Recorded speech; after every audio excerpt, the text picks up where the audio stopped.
NIA आज देश भर में कई जगहों पर छापे मारे। 51 जगहों पे ये रेड चला है, जिसमें खासतौर से 30 ऐसे ठिकाने हैं जो पंजाब में हैं। हमारे साथ बीजेपी के वरिष्ठ नेता और राष्ट्रीय प्रवक्ता आरपी सिंह जी हैं। सर, ये जो क्रैकडाउन हुआ है, खासतौर से ऐसे जो गैंगस्टर, जो टेररिस्ट हैं या माफिया हैं, उनके पूरे नेक्सस को तोड़ने के लिए किस तरह से देखते हैं इस एनआईए के? देखिए, ये जो पूरा का पूरा खालिस्तान का तामझाम है, उसमें ये जो गैंगस्टर हैं, इनका एक बड़ा रोल है। आईएसआई एक और अलग सेगमेंट है।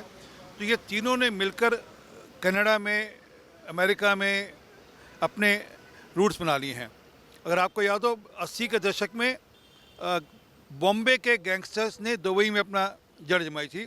वहाँ से फ़ोन आता था किसी भाई का और यहाँ पर लोग पैसे देते थे। आज लगभग वैसी हालत पंजाब में है पिछले 5 साल से, कि पंजाब के जो गैंगस्टर्स हैं उन्होंने अपनी जड़ कनाडा में जमा ली है।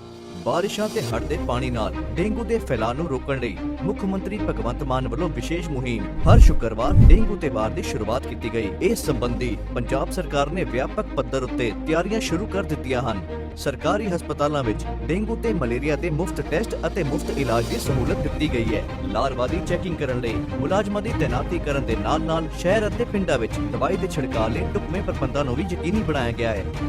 हर शुक्रवार डेंगू ते वार। वहाँ से वो फ़ोन करते हैं, पैसे गुराही भी करते हैं, फिरौती भी लेते हैं और वहाँ से फ़ोन कर हत्या भी कराते हैं। अभी मूसे वाले की हत्या गोल्डी बरार के लोगों ने कराई, वहाँ से जानकारी ऐसी आती है।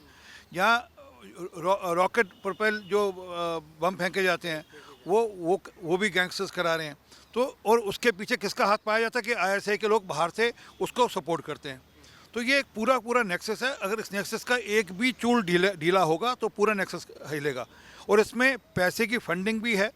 ये पैसा यहाँ से हवाला रूट से थाईलैंड से फिर कनाडा, जहाँ बाकी जहाँ भेजना होता है वहाँ भेजा जाता है।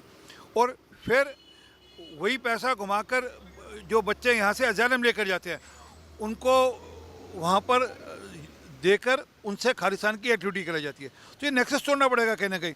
और भारत सरकार ने उस पर इनिशिएटिव लिया है और पैरेलली भारत सरकार ने एक सूची भी दी है कनाडा सरकार को और कहा है कि ये लोग आपके यहाँ हैं जो गैंगस्टर्स हैं, जहाँ जो टेररिस्ट हैं, जहाँ जो बाकी इस प्रकार की गतिविधियों में लिप्त हैं, आप इन पर भी कार्रवाई करिए। विदेश मंत्री का आज ही बयान है जिसमें उन्होंने कहा है कि पिछले कुछ एक आध दशकों से कनाडा में इस तरह की एक्टिविटी को एक तरह से प्रश्रय दिया जा रहा है कि ऐसे लोग जो खासतौर से पंजाब को डिस्टेबलाइज करना चाहते हैं, इंडिया में इस तरह की एक्टिविटी को बढ़ावा देते हैं, कनाडा की सरकार उसको देख के भी नज़रअंदाज कर।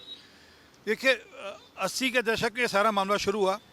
मिसेस गांधी ने चिट्ठी लिखी कि आपके यहाँ आतंकवादी हैं, हमारे वांटेड हैं, इनको वापस भेजिए। जस्टिस ट्रूडो के पिताजी ने वापस नहीं भेजा। वहाँ पर उसके चलते हुए कनिष्का बम कांड हुआ, जिसमें एक एरोप्लेन को बम से उड़ाया गया, जिसमें 300 से ऊपर लोगों की हत्या हुई, 268 जिसमें से कैनेडियन थे, छोटे बच्चे भी थे। अब लगभग वही माहौल आज भी खड़ा है कि भारत की सरकार लगातार आपको चेता रही है कि ये इस प्रकार के लोग हैं, यार इनकी चिंता करो आप।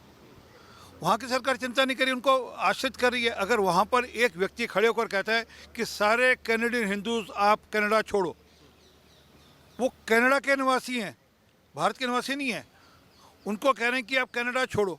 उसी प्रकार की कॉलेज जैसे कश्मीर में हिंदुओं को छोड़ने की दी गई थी, तो दिखता है और उसके खिलाफ कोई एक्शन नहीं होता, उसको अरेस्ट भी नहीं करती सरकार, वो हेट स्पीच में भी नहीं मानती उसको सरकार वहाँ की। तो कहीं ना कहीं तो आश्रित कर रही है सरकार। और अभी आज से साल भर पहले रिपुदमन सिंह मलिक की हत्या हुई थी, जो कि खालिस्तानी था, वही था जो कि कनिष्का बम कांड में इन्वॉल्व था।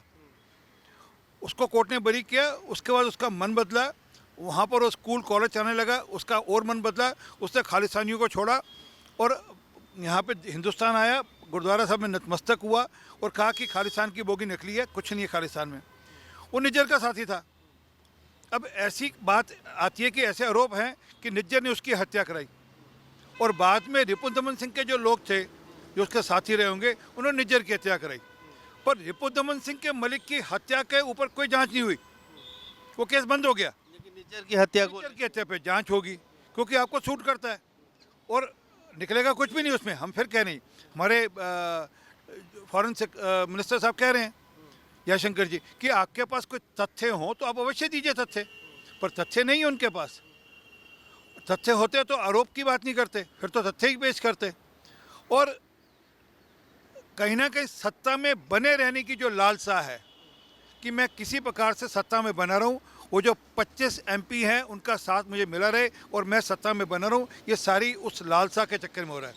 ये जो देश जाए तो जाए, देश का नुकसान हो तो हो, मतलब कनाडा का नुकसान हो तो हो, कनाडा में खालिस्तानी या आतंकवादी खड़े हो तो हो, ये बात ट्रूडो साहब को समझ आनी चाहिए। हिलरी क्लिंटन ने पाकिस्तान में एक बात कही थी कि अगर आप अपने घर के पिछवाड़े में सांप पालोगे तो अंतर्गतवा आपको डसेंगे। ये उसी प्रकार का मामला है। हिंदुस्तान में तो कभी खालिस्तान होने वाला नहीं। हाँ, ओटावा में, ब्रम्पटन में, वहाँ के खालिस्तान बन जाएगा अगर इसी दिशा में चलता रहा। तो ये ट्रूडो साहब को समझना चाहिए कि जितनी जल्दी इनके खिलाफ एक्शन लेंगे और कड़ा एक्शन लेंगे, उतना उनके लिए भी अच्छा है, उनकी सरकार के लिए भी अच्छा है।